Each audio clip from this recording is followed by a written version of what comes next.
और उसको घोप है ना पानी में फूटा तो घोप और मुंह में डालता हो जाता चुप। उसका 3 तरह का नाम। हमारे नेपाल में मेरे घर के जस्ट दक्षिण साइड में एक चौक है, उस चौक का नाम सुबह से शाम तक बदलते रहता है। सुबह उस चौक का नाम है झाड़ू चौक, दोपहर में हो जाता है भारू चौक, रात में हो जाता है दारू चौक। तो जब जब मैं पानी पूरी की बात सुनती हूँ तो मुझे यही बात बार बार याद आता है। एक पानी पूरी है जो 3 नाम से प्रख्यात है, और एक हमारा गौरीगंज के पास का जो चौक है वो 3 नाम से प्रख्यात है। तो आप झालमुड़ी पानी पूरी झटपटे समोसा खाने में समय को बर्बाद किया। भगवान ने कहा चलो भाई साला साली लेके घूमते हो, मैंने माफ कर दिया। मगर 25 माया कारण मन देश विदेश गयो रे तूने कब हो न कृष्ण गयो। 30 वर्ष की अपमति उपजी, अब 30 हो गए, 2 बच्चा हो गया। अरे आप तो भजन कर, पर नहीं, आप बच्चों की भविष्य बनाने के लिए काम करने लग जाते हो। थोड़ा सा आपको नापा होता है तो आप बिजनेस बढ़ा लेते हो। लोभ बड़ो नित नयो रे तूने कबहु न कृष्ण कयो। वृद्ध भयो तन कापन लागो, कपित कंठ रहो रे तूने कबहु न कृष्ण कयो। भैया अब तो वृद्ध हो गए, कब भगवान का भजन करोगे? वृद्ध अवस्था में भगवान का भजन किया नहीं जाता, बहुत परेशानी होती है। क्यों? क्योंकि आंख में पड़ेगी छाला, नाक से बहेगी नाला, लाठी से पड़ेगा बेटा पुतों का पाला। अरे जरा सा जिंदगानी खड़े खड़े करोगे मनमूत्र का त्याग, पड़े पड़े थूकत रहोगे पिकदानी में, शक्ति नहीं रहेगी भैया, भक्ति करोगे क्या? अरे कहत मूलमदास भगवान न का भजन कर जवानी में। कहा बुढ़ापा में भक्ति नहीं होती भैया। पर आजकल के बूढ़ा बूढ़ियों को देखिए, कहिएगा ना बाबा बुढ़ा गए, भगवान का भजन कीजिए ना। कहते ज्यादा उपदेश मत करो, तुमको सब तुम करो ना, हम क्यों करें? आज मेरे पास कोई आई थी, मैंने कहा दीदी जी आप सत्संगी हो? कम काय को सत्संगी? तो मेरे मन में हुआ शायद भाई साधु है, उसी के पुण्य से बहन तर जाए तो फिर सत्संगी बनने का क्या लाभ? नहीं भी बनेगी तो तर जाएगी ना। भाई खाएंगे तो बहन का पेट भरेगा? नहीं भरेगा भैया। यदि जीवन को सुधारना है तो खुद संतों की ज्ञान से जुड़ने का प्रयास करो, जुड़ो तभी सुख पाओ। पर आज के लोगों में इतना हेट है, क्या कहते हैं, अरे क्या बात है, अभी भजन करना जरूरी है, बुढ़ापा आ गया पर हेट नहीं गया। आदि गुरु शंकराचार्य जी क्या कहते हैं? अंगम गलितम पलिताम मुंडम दशन विहीनम जातम तुंडम कर्धित कंपित शोभित दंडम तदपि न मुच्यता शभंडम। अंग गलित हो गया, लटकन लाग्यो चाम, पर जी महल में जाकर के शरीर को फिट कर लेता योगा कर कर करके। कहते हैं लटकन लाग्यो चाम और माथे के बाल भी पक गया, तो आप क्या करते उस बाल में? गोदरेज सुपर भस्मल काला मेहंदी। आपके इधर लगाते हैं कि नहीं लगाते हैं? लोग लगाते हैं बाबा, अभी लगा लीजिए। लड़का लड़की तो बहुत कम लगाते, बूढ़ा बूढ़ी लोग आजकल बड़ा शौक से लगाते, ताकि कोई हमें ये नहीं कहे कि आपको बुढ़ापा आ गया। हमारे नेपाल में तो लाल मेहंदी यूज करते, काला मेहंदी बहुत कम। तो चाहे जो भी मेहंदी यूज करो आप, क्या कहते अंगम गलितम बलितम मंडन, माथे के बाल भी क्रम क्रम से पाक गया, क्रम क्रम से आपका दांत भी टूट गया, पर नकली दांत सेटिंग कर लेता डेंटल में जाके। अरे असली दांत में जो केतारी खाने में मजा आता है, नकली दांत लेकर के केतारी खा के देखा पलक बाहर आ जाएगा भैया। अंगम गलितम बलितम मंडम दसन विहीनम जातम तुंडम कर्धित कंपित शोभित दंडम। शरीर कांप रहा है, हाथ में लाठी आ गया, फिर भी लोग आज भी नहीं छोड़ता है आशाई ढांड और पाखंड। आज भी पाखंड पर लगा हुआ। आज भी भगवान का भजन करने के लिए कहो तो कहते हैं काहे को भजन करें, हमको धन का कमी है क्या, हम भगवान का भजन करें? अरे भैया धन की कमी तो नहीं है, पर आपका बुद्धि की अक्ल की कमी है। आप भगवान का भजन नहीं करोगे, हाय धन हाय टका हाय पैसा हाय जमीन हाय दादा हाय सोना हाय शादी हाय घर हाय द्वार कीजिएगा ना, मरिएगा तो सर्प योनि को प्राप्त कर लीजिएगा। और घर के अगल बगल में घूमिएगा, देखेगा कौन? आप ही का बेटा पोतो पोता पोते देखेंगे तो क्या करेगा? आपको दूध भात लावा खिलाने जाएंगे, क्या करेंगे?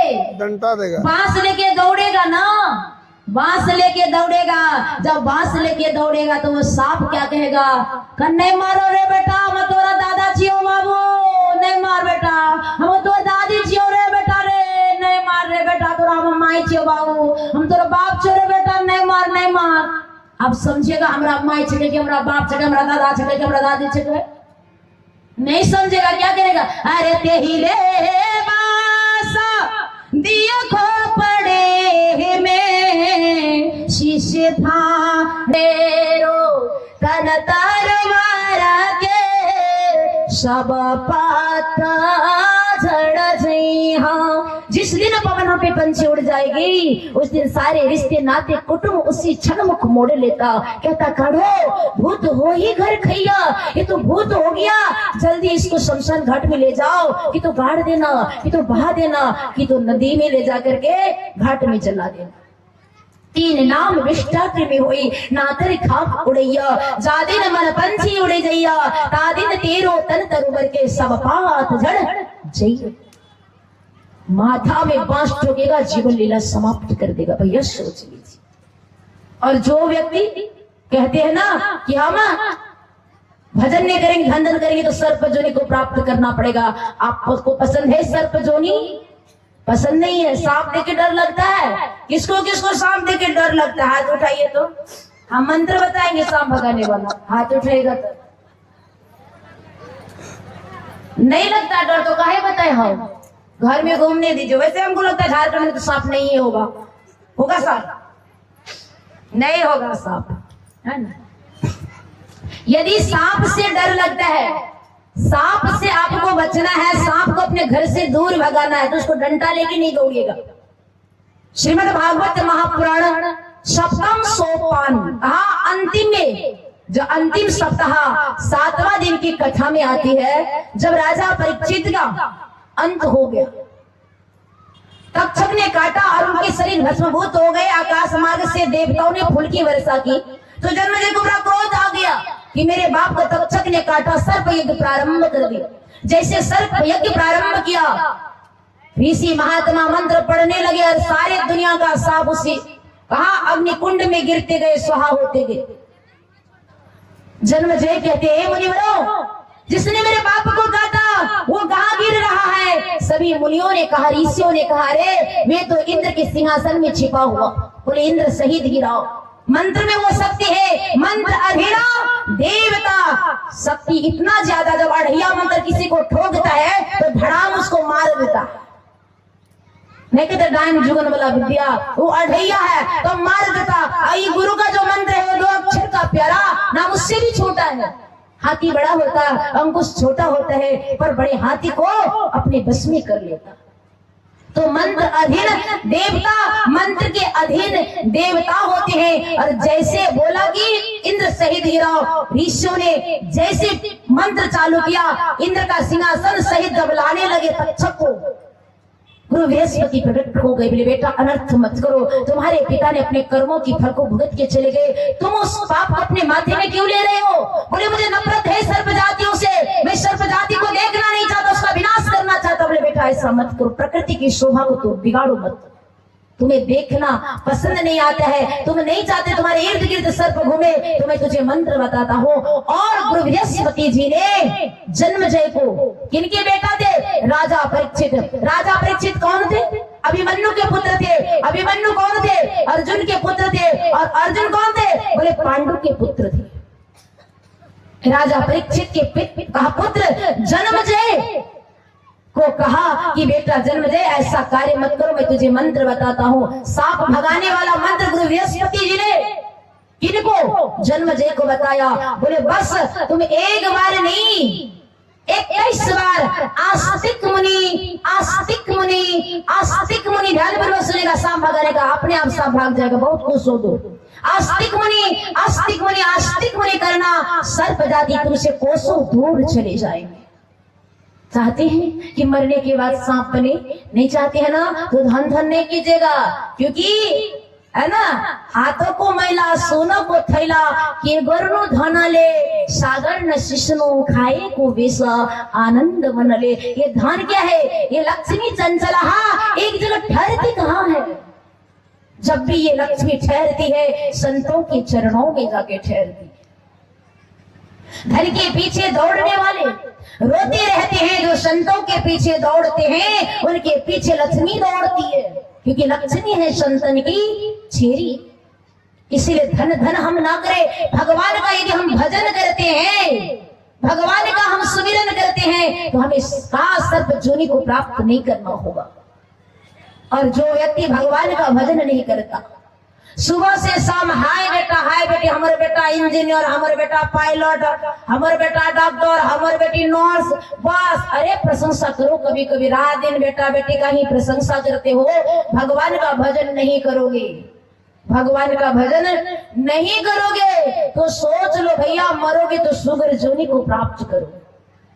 अब जीते जी हर कुछ हाइब्रिड पसंद करते हो। मैंने दिवाकर जी के यहाँ देखा 2 गैया हाइब्रिड गैया है, पता नहीं बरसी है कि क्या है, पता नहीं मुझे, पर है तो बड़ा हाइब्रिड गैया। अब जीते जी गई हाइब्रिड, धनिया खाओगे हाइब्रिड, टमाटर खाओगे हाइब्रिड, गोभी हाइब्रिड, बैगन हाइब्रिड।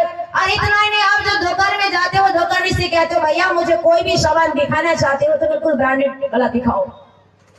आप ओरिजिनल कंपनी वाला सामान देखना चाहते हो, सारा चीज आप हाइब्रिड पसंद करते हो भैया, तो मरने के बाद शरीर भी हाइब्रिड ही मिलेगा, लोकल थोड़ा ही मिलेगा।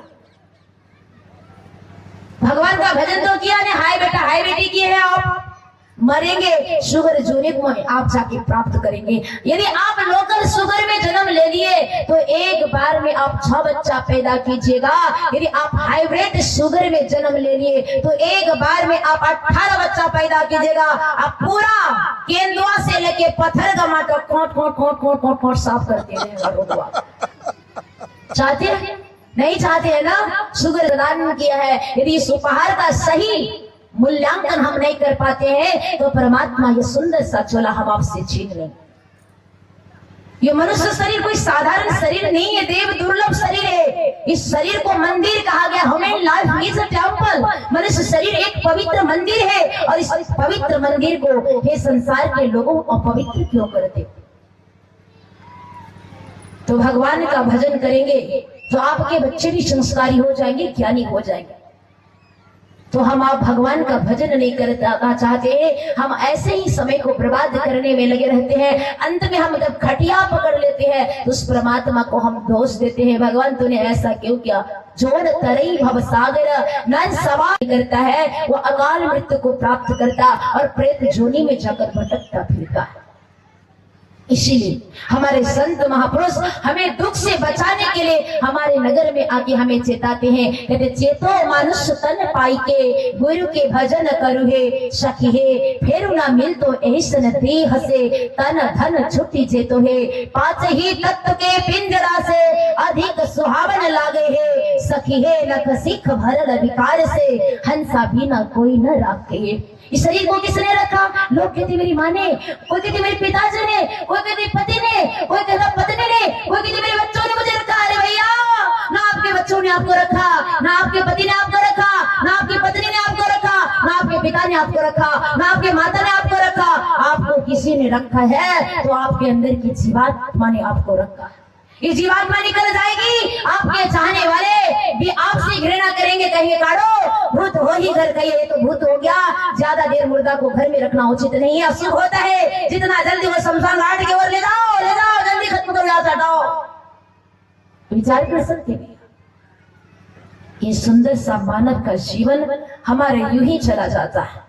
इसलिए इसकी कीमत और इसका मूल्य को यदि हम समझते हैं तो हमें संतों के सानिध्य में आना जरूरी है। किसी मेले बाजार में जाएंगे, असार संसार की वस्तुओं का ज्ञान हो सकता, जिसे क्षणिक सुख तो हम प्राप्त कर सकते हैं, पर अनंत काल तक हमारे सामने दुखों का पहाड़ खड़ा हो जाता है। शाश्वत सुख यदि हम पाना चाहते तो संतों के पास ही जाना पड़ेगा, क्योंकि संत जो होते बड़े संतोषी होते। बहुधन गजधन बादधन और रतन धन खान, जब आवे संतोष धन सब धन धूलि समान। जब संतोष की धन प्राप्त हो जाता है तो लोग सबसे ज्यादा सुखी हो जाते हैं। हर व्यक्ति को सुख चाहिए, हर व्यक्ति सुख की चाहत के लिए सुबह से शाम दुनिया में दौड़ते रहता है। कोई मोटरसाइकिल से दौड़ता है, कोई ट्रक से, कोई टिपर से, कोई सिटी से, कोई प्लेन से, तो कोई ट्रेन से, कोई बैलगाड़ी से, कोई साइकिल से, कोई मोटरसाइकिल के, एकमात्र सुख की चाहत के लिए। पर क्या दुनिया में सुख है? यदि दुनिया में सुख होता, दुनिया की वस्तुओं में सुख मिलता, तो कौन राजा शुद्धोधन के पुत्र सिद्धार्थ राजपाट का परित्याग नहीं करता, बोध गया में जाकर बुद्धत्व की प्राप्ति नहीं करते? अरे जीवन में कभी उसने मुरझाया फूल नहीं देखा, किसी रोगी व्यक्ति को नहीं देखा, किसी बूढ़े व्यक्ति को नहीं देखा, किसी को मरते नहीं देखा। इतना सुख सुविधाओं में उनको रखा जाता था, पर जब उसने संसार की दुखों को अपनी आंखों से देखा, उन्हें वैराग्य हो गया कि शाश्वत सुख मुझे कैसे मिलेगा। हम आपको उतना सुख सुविधा भी नहीं मिलता, फिर भी हम आप भगवान का भजन नहीं करना चाहते हैं। कितने बड़े अभागे हैं हम आप, कितने बड़े अभागे। अब आपके मन में तो यही होता है कि हम यहाँ से जब जाएंगे ना तो बस सब कुछ साथ लेके जाएंगे यहाँ आपसे का साथ कुछ भी न होगा, 2 गज कफन का कपड़ा तेरा निवाज होगा। भैया कुछ भी साथ नहीं जाएंगे, सब कुछ यहाँ छोड़ के जाना पड़ेगा। हमारे नेपाली में एक भजन है, एक दिन तो जाने हो संसार छोड़ेरा, पिंजरा तोड़ेरा पंछी उड़ेरा, धनरा संपत्ति घर गई झोलामा, बासा को डोलामा लांछन खोलामा। देखिए कैसे इस शरीर को अंतिम संस्कार करते हैं।